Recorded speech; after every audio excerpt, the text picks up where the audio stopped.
علماء کو اگر زکوٰۃ دے رہے ہیں وہاں پر تو آپ میں ادب بجا لاتے ہوئے جس طرح ایک چھوٹا بندہ بڑے کو نظرانہ پیش کرتا ہے وہاں اس طرح سے دے، اور آپ کسی کو بھی دے رہے ہیں تو اس کے شکریہ کے طور پر زکوٰۃ ادا کریں، یہ نہیں کہ وہ آپ کا شکریہ ادا کرے، اس کا شکریہ ادا کرے کہ تو نے میرے مال کو پاک کیا ہے۔ روب نہیں دکھا سکتے آپ اپنا، وہ نہیں دکھا سکتے میں بڑا امیر ہوں، میرے مال نہیں، تیرے مال کو پاک ہی اس نے کیا ہے، زکوٰۃ بھی دو، ساتھ سے اس کا شکریہ بھی ادا کرو تاکہ اس کی عزت بھی بنے۔ یہاں ذلیل و خوار کی کر کے زکوٰۃیں دی جا رہی ہیں، تو مجھے بتائیں ان زکوٰۃوں پر پھر کیا قبولیت؟ تو زکوٰۃ، نماز کے لیے زکوٰۃ شرط ہے، نماز آپ کی قبول ہوگی، زکوٰۃ فرض ہے، زکوٰۃ ادا کرو۔ دیکھیں نا سورہ بقرہ کو آپ پڑھتے ہیں تو پہلا سپارہ شروع میں اللہ کیا کہتا ہے؟ اللہ کہتا ہے متقین کے لیے قرآن ہدایت ہے، ان کی کیا نشانی ہے؟ غائب پر ایمان لانا، نماز قائم کرنا، وَمِمَّا رَزَقْنَاهُمْ يُنْفِقُونَ، حلال رزق میں سے اللہ کے راستے میں دینا، حرام میں سے نہیں، اللہ دیتا ہی وہی ہے، خوشی سے جو حلال ہوتا ہے اس میں سے اللہ کے راستے میں خرچ کرنا، یہ حلال مال سے اللہ کے راستے میں خرچ کرنا، یہ ہے زکوٰۃ۔ میرے پاک نبی صلی اللہ علیہ وسلم نے فرمایا اس زکوٰۃ کا فائدہ سنیں، زکوٰۃ کی افادیت سنیں، حضور نے فرمایا حسنوا اموالکم بالزکوٰۃ وداؤوا امرادکم بالصدقۃ واستقبلوا امواج البلاء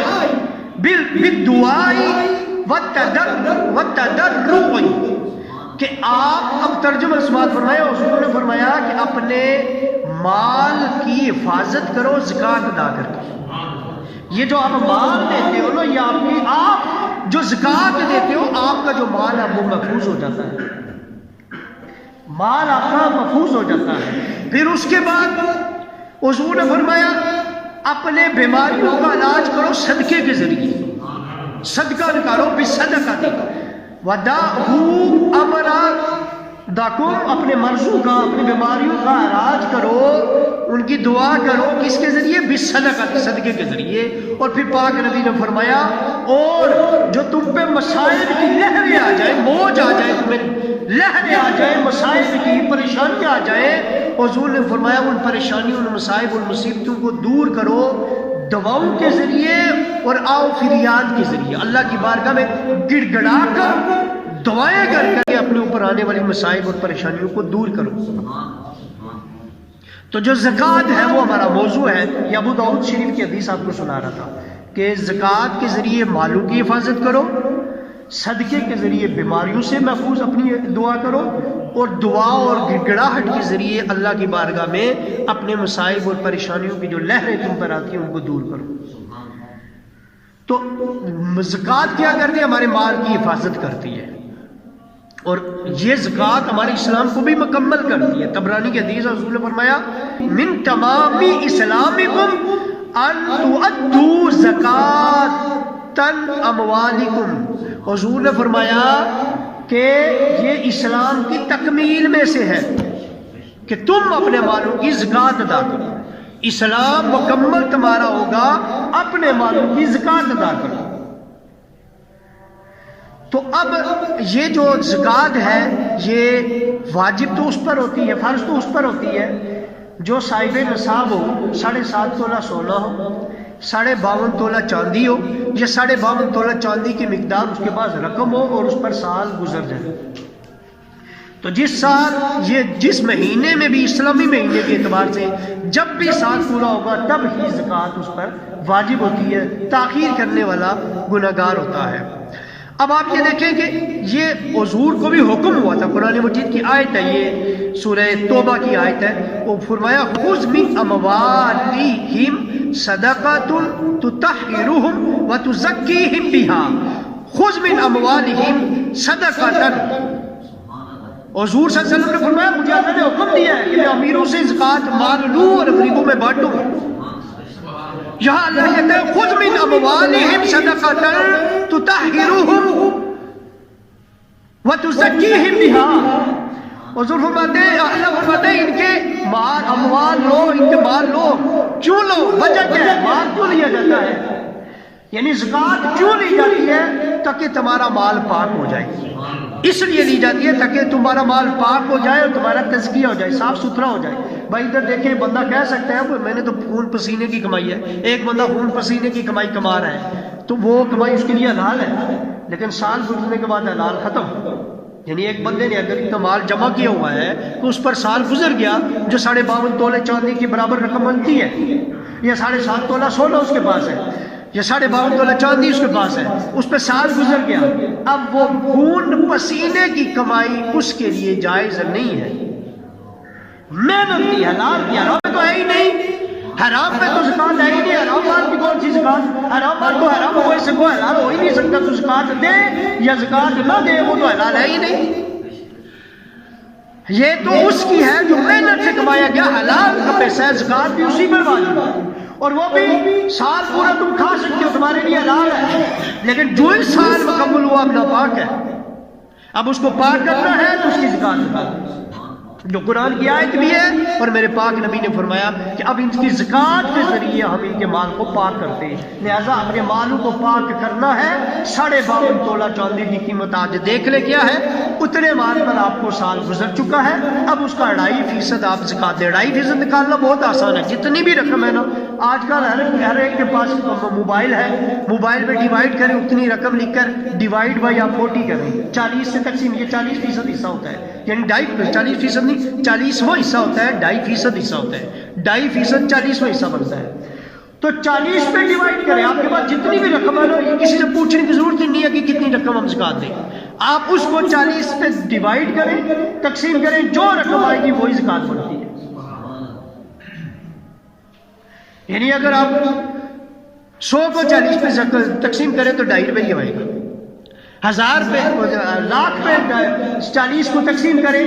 تو 2,500 آئے گا، تو یہ 40 پہ تقسیم کریں آپ کی زکات کا وہ نصاب نکل جائے گا، تو وہ زکات جو دینی ہے وہ آپ اس سے ڈیوائڈ کر کے نکالیں تو ہر ایک ادا کریں، اس لیے کہ یہ جو زکات ہے یہ بندے کو پہلے کیا کرے، متقی بناتا ہے، زکات ادا کرنے والا متقی ہوتا ہے، نیک ہوتا ہے، والذین هم للزکات فاعلون، یہ جو زکات ادا کرنے والے ہوتے ہیں یہ متقی لوگ ہوتے ہیں۔ اور پھر ہوتا کیا ہے، اس کا فائدہ کیا ہوتا ہے؟ اللہ فرماتا ہے وما انفقتم من شیء فهو یخلفه وهو خیر الرازقین، اللہ کہتا ہے جو بھی چیز تم اللہ کے راستے میں تقسیم کرتے ہو نا، اللہ اس کا بدل تمہیں عطا کرتا ہے، اور جو اللہ بدل عطا کرتا ہے وہ اس سے بہتر ہوتا ہے۔ یعنی ایک تو یہ ہے کہ آپ نے زکات نکالی، صدقہ نکالا، خیرات نکالی غریبوں کے لیے، وہ ایک تو یہ نا کہ اسی جتنا اور ملے، نہیں، اللہ کہتا ہے میں اس سے بہتر عطا کرتا ہوں، واللہ خیر الرازقین، یہ اللہ تو عطا چھوڑتا ہی نہیں، لیکن یہ آپ کی آزمائش ہے کہ اللہ پہ یقین ہے کہ نہیں ہے۔ بھائی میرے پاس زکات، میرے پاس مال ہے اور میں اس کی زکات دینے میں کتراؤں کہ میرا مال کم ہو جائے گا، اللہ پہ یقین نہ رہا، قرآن پہ یقین نہ رہا، اور اگر میں اس کی زکات ادا کرتا ہوں حق کے ساتھ تو مجھے یقین پہ بھی اللہ دنیا میں بھی بہترین اس کا نعم البدل عطا کرے گا، آخرت میں تو عطا کرے گا ہی کرے گا۔ یعنی جب آپ زکات لیتے ہیں تو وہ آپ کا مال بھی پاک ہو گیا، اور صرف مال ہی پاک نہیں ہوا، صرف مال ہی پاک نہیں ہوا، اللہ بڑھا کر عطا کرتا ہے، اور اللہ اس کا بدلہ چھوڑتا نہیں ہے۔ جب اللہ قرآن میں کہتا ہے کون مسلمان ہوگا جو رب پہ یقین نہیں کرے گا کہ میں اللہ کے راستے میں زکات دوں گا تو مجھے اللہ نہیں دے گا، وہ قرآن میں اللہ کا وعدہ ہے۔ بلکہ ایک اور آیت ہے مثل الذین ينفقون اموالهم فی سبیل اللہ کمثل حبۃ انبتت سبع سنابل بکل سنبلۃ مئۃ حبۃ، اللہ فرماتا ہے جس نے اللہ کے راستے میں ایک دانہ، یعنی اللہ کے راستے میں جس نے کچھ پیسے خرچ کیے، کچھ بھی دیا اللہ کے راستے میں، مال خرچ کیا، اس کی مثال ایسے ہے جس طرح ایک دانہ اس کو زمین میں بو، میں مفہوم ہی سمجھا دیتا ہوں، اس کو زمین میں بو، اس میں سے ایک پودا نکلا، اس میں 60 بالیاں نکلی، ہر بالی میں 100 دانہ، مثلا مکئی نکلی، مکئی کا پودا، اس میں جو چھلی لگتی ہے ویسے اتنی 7 نہیں لگتی، کم ہی لگتی ہے، لیکن 7 اگر اس پہ چھلیاں لگیں، 7 چھلیاں لگیں، 7 سکے لگے، ہر سکے میں 100 دانہ، 700 گنا، یعنی آپ نے 2.5% دیا، اللہ نے تمہارے مال کو 2.5 کے بدلے میں کتنا فیصد بڑھائے گا؟ 2.5 کے بدلے میں اللہ کہتا ہے یہ قرآن ہے، میں پاس سے نہیں بول رہا، حضور کی حدیث بھی نہیں ہے کسی کو شک ہو، قرآن ہے، اللہ کہتا ہے میں 700 گنا بھی بڑھا کے دوں گا۔ اور یہی نہیں کہ 700 پہ بس نہیں کیا، اور میں واللہ یضاعف لمن یشاء، اللہ جس کو یعنی اس سے بھی بڑھائے، اللہ جس کو جتنا چاہے بڑھا کر رکھا ہے۔ اللہ کے راستے میں زکوٰۃ نکالو گے، اس کا بدلہ اللہ تمہیں دے گا ہی دے گا۔ یعنی یہ زکوٰۃ جو ہے نا ایک قسم کا آپ کی کھلی تجارت ہے رب کے ساتھ، اور اللہ کو ادھار دے دیا ہے، دنیا والوں کو ادھار دو گے، سود لو گے حرام، اللہ تمہیں سود نہیں کہیں گے، کیونکہ سود تو وہی ہوتا ہے جس کو اللہ سود کہے۔ یہ اب جس طرح آپ ادھر سے منافع اٹھاتے ہو، اللہ اسے کئی گنا بڑھا کر تمہیں منافع عطا کرے گا۔ سود تو حرام ہے بھائی، سود پہ تو اتنی سخت لعنت ہے، میں تو پوری ایک دو جمعے پڑھا چکا ہوں کہ سود تو اتنا ہے، رسول نے فرمایا۔ اب وہ بات کہتے ہوئے ہم کانپتے ہیں، بھائی شراب پینا بہت تھوڑا گناہ ہے، بڑا گناہ ہے شراب پینا، سود کے مقابلے میں بہت تھوڑا گناہ ہے۔ زنا کرنا گناہ کبیرہ ہے، سود کے مقابلے میں تھوڑا ہے۔ کیوں؟ حضور نے فرمایا کہ جو 70 مرتبہ ماں کے ساتھ یہ کام کرے زنا، اس سے بھی سود برا ہے۔ اب سوچو سود کتنا برا ہے، اب سوچے سود کتنا برا ہے، یہ اتنی بری چیز ہے۔